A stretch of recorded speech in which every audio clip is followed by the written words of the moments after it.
The village of Pokrovsk lay buried under layers of snow for nearly half the year. In winter, when the days were short and the nights endless, silence ruled the land.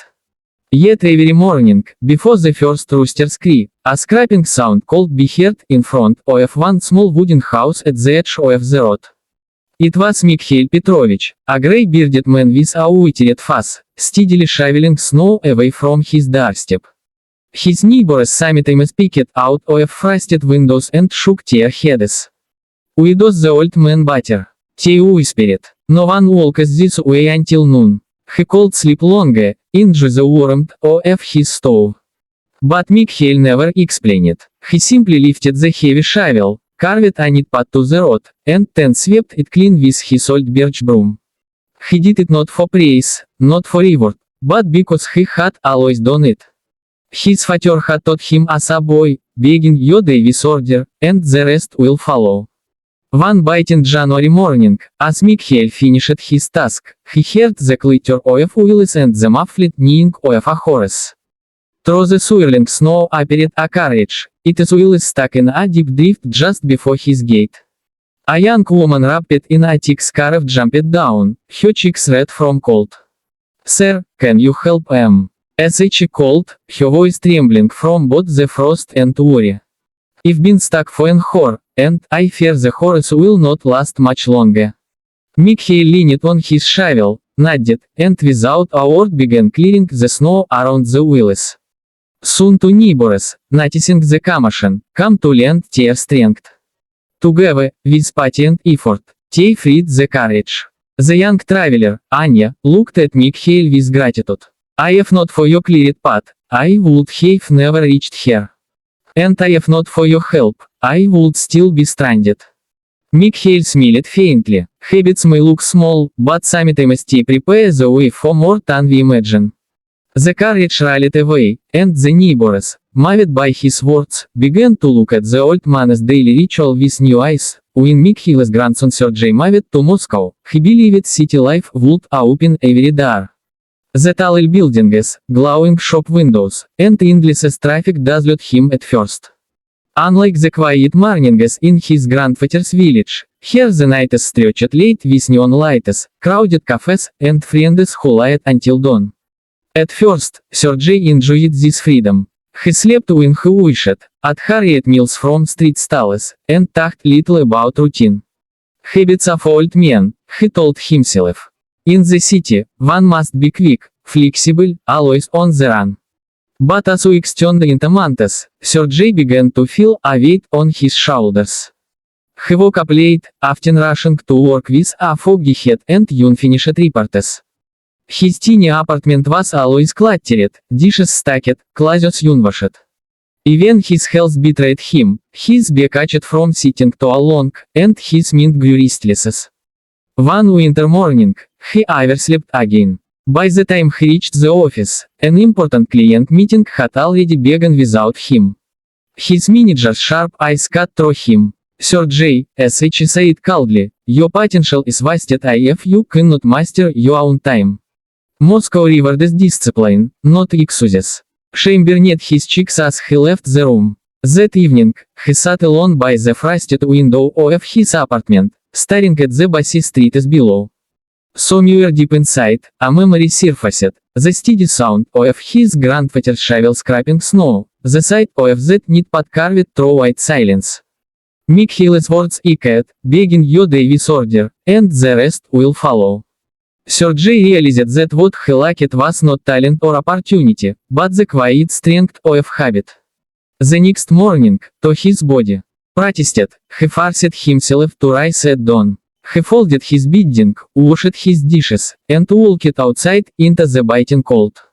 The Moscow river glistened with thin ice, and the air filled his lungs with clarity. The first week of Sergei's new routine felt like a battle against himself.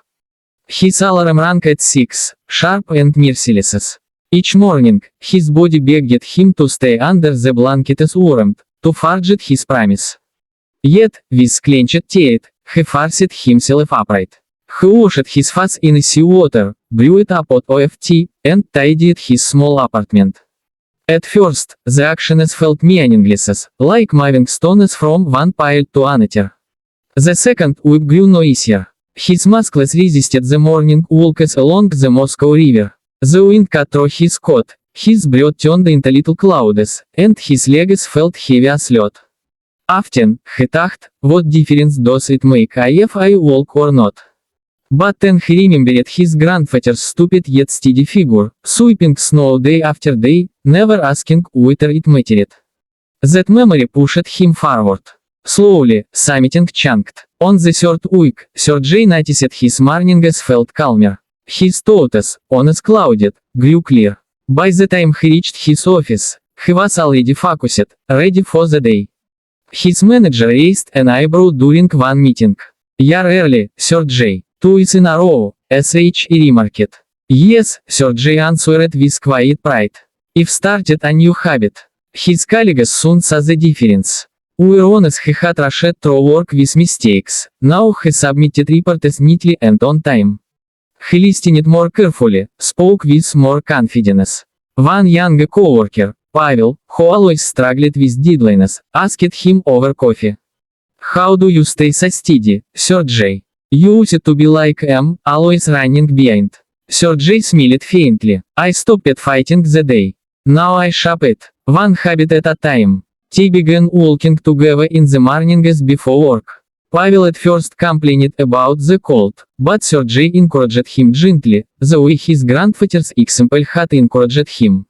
By the end of the month, Sir J no longer felt like the same man. His body was stronger, his mind lighter, and his heart more at peace. The clutter in his life, both in his apartment and in his thoughts, had slowly begun to clear. It was not luck, not talent, but the quiet rhythm of habit rebuilding him, one dawn at a time. That spring, after nearly 2 years in Moscow, Sir J returned to his grandfather's village for the Easter holiday. The train rattled through fields and forests, carrying him back to the quiet world of his childhood. When he stepped off at the small wooden station, the sharp smell of pine and smoke from village chimneys filled his lungs. Memories rushed back, snowy paths, the sound of crows, the warmth of his grandfather's stories by the stove. He found Mikhail standing outside his house, leaning slightly on his shovel, Tosh had curved his back more deeply. The path before the old cottage was once again clean and neat, carved straight through the muddy toe. Sir J smiled as he walked up. "Dedushka," he called, still clearing the way every morning. The old man chuckled, his breath misting in the cool air. "Of course, habit doesn't grow old, even if I do." Over tea, Sir J told him everything, the chaos of city life, his failures, and how he had rebuilt himself through small daily habits. Mikhail listened quietly, his eyes bright. When Sir J finished, the old man reached across the table and placed a hand on his grandson's. "You have understood, my boy. Habit is not just sweeping snow or rising early. It is the quiet builder of character. With it, you carry order inside yourself, no matter where you live." That evening, Sir J joined his grandfather outside. Together they shoveled the remaining snow, side by side, the old man slow but steady, the young man strong and purposeful. Neighbors passing by stopped to watch, surprised to see the city grandson working with the same dedication as the old villager. The next morning, 2 village boys come early to sweep the path in front of their own home. Soon others followed, clearing sidewalks, sticking wood neatly, beginning the day with small but steady rituals. What had once seemed like an old man's strained habit became a quiet movement of discipline and pride in the village. As Sir J prepared to leave for Moscow again, Mikhail said softly, "Remember, habits are like rivers. Once they carve their path, they carry you forward. Choose your rivers wisely." Sir J nodded, carrying those words with him, knowing that the strength of habit was not just his inheritance, but his responsibility to pass on.